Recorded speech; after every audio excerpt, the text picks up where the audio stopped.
ستارہ مسعود ہمارا، حق کا ستارہ مسعود ہمارا، مسعود ستارہ ہے وہ حق کا مینا۔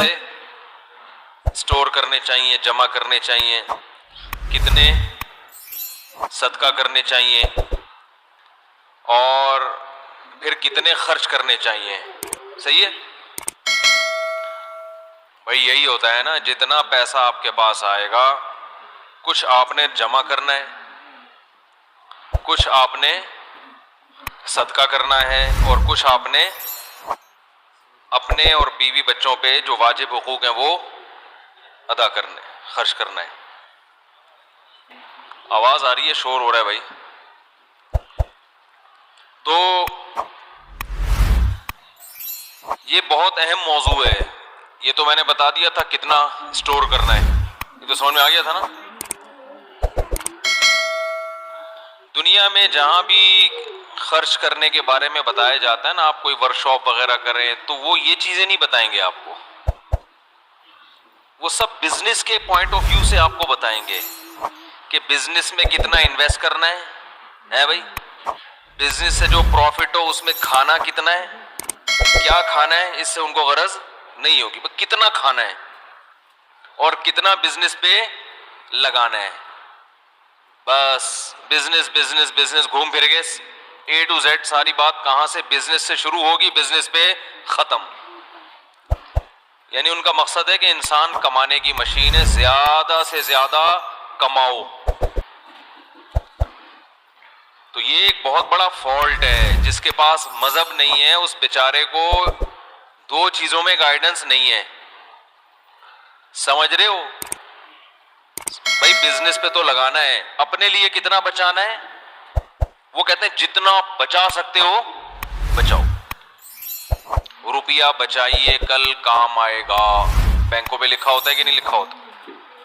کتنا بچائیے، ان سے پوچھیں کہ جتنا بچا سکتے ہو، سارا ہی بچا لو،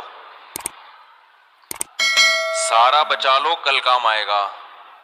تو ابھی کیوں نہیں کام آ رہا؟ نہیں آ رہی بات؟ میرا خیال ہے بھائی زندگی کے لیے کما رہے ہیں نا، تو ابھی بھی تو زندہ ہیں۔ کیا ہو گیا؟ ابھی بھی تو کیا ہے؟ زندہ ہے نا، تو ابھی کیوں نہیں کھا رہے؟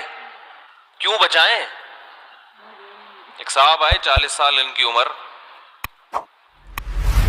تو وہ کہنے لگے کہ میں ابھی کوئی چیز خرید رہا ہوں قسطوں پہ، 15-20 سال میں جا کے الحمدللہ ایک پراپرٹی اپنی ہو جائے گی۔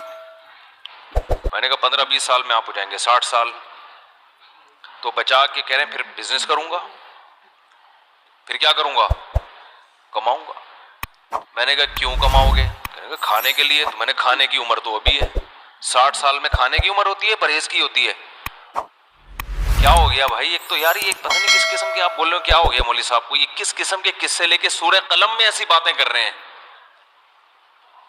سورت چل رہی ہے سورہ قلم، باتیں بزنس، ٹھیک ہے نا، 60 سال 40 سال بھائی مسئلہ سارا یہی ہے کہ جب تک ان آیات کو عملی زندگی پر منطبق نہیں کریں گے، ایڈجسٹ نہیں کریں گے، تو سنتے رہو ساری زندگی۔ جو دینداروں کا حال ہے ہم جیسے نالائقوں کا، وہ سب کے سامنے ہے۔ الحم سے لے کے والناس تک قرآن پڑھتے پڑھتے ہیں ویسے کہ ویسے ہی، 2-4 چیزیں سیٹنگ پہ آ جائیں گی، نماز جمعہ ومعہ نہا دھو کے آ جائے گا، چلو بہت زیادہ ہو گئے 5 ٹائم کے نمازی بن گئے۔ تو صرف اتنا یہی تھوڑی ہے اسلام۔ اسلام میں جیسے نماز فرض ہے نا، ایسے ہی دنیا سے محبت دل سے نکالنا بھی اسی طریقے سے فرض ہے، کہ دنیا دل لگانے کی جگہ نہیں ہے، یہ فرض ہے۔ نہیں آ رہی بات سمجھ میں؟ تو ایک قرآن کی آیت سے سمجھاتا ہوں۔ آپ کہیں گے یہ اخبل طریقے سے تشریح کرتے ہیں قرآن کی، اور کسی تفسیر کا تو حوالہ دیتے نہیں۔ اس طرح کے اعتراضات ہوتے ہیں، یار یہ پتہ نہیں کون سا اسلام بیان کر رہے ہیں۔ قرآن کا حوالہ دیتا ہوں، آپ حیران ہو جاؤ گے۔ قرآن کیا کہہ رہا ہے کہ پیغمبر نے اپنی قوم سے کہا کہ تم شرک کرتے ہو چھوڑ دو، تم ناپ تول میں کمی کرتے ہو چھوڑ دو، تم یہ کرتے ہو، تم وہ کرتے ہو۔ سب باتیں سمجھ میں آتی ہیں بھائی، شرک بھی برا، یہ بھی برا. آگے وَتَتَّخِذُونَ مَصَانِعَ لَعَلَّكُمْ تَخْلُدُونَ، تم گھر ایسے بناتے ہو جیسے اس میں ہمیشہ رہو گے. دیکھو اگر یہ کہتے نا کہ حرام پیسوں کا گھر بناتے ہو تو بات سمجھ میں آتی، بھائی حلال پیسوں کا بنانا چاہیے نا. گھر کس کا بنانا چاہیے؟ حلال. پیغمبر اگر یہ کہتے تو ہم کہتے بھائی ٹھیک ہے، لیکن پیغمبر یہ نہیں کہہ رہے حرام پیسوں کا یا حلال پیسوں کا. حق کا ستارہ مسعود ہمارا، حق کا ستارہ مسعود ہمارا، مسعود ستارہ ہے وہ حق کا مینارہ.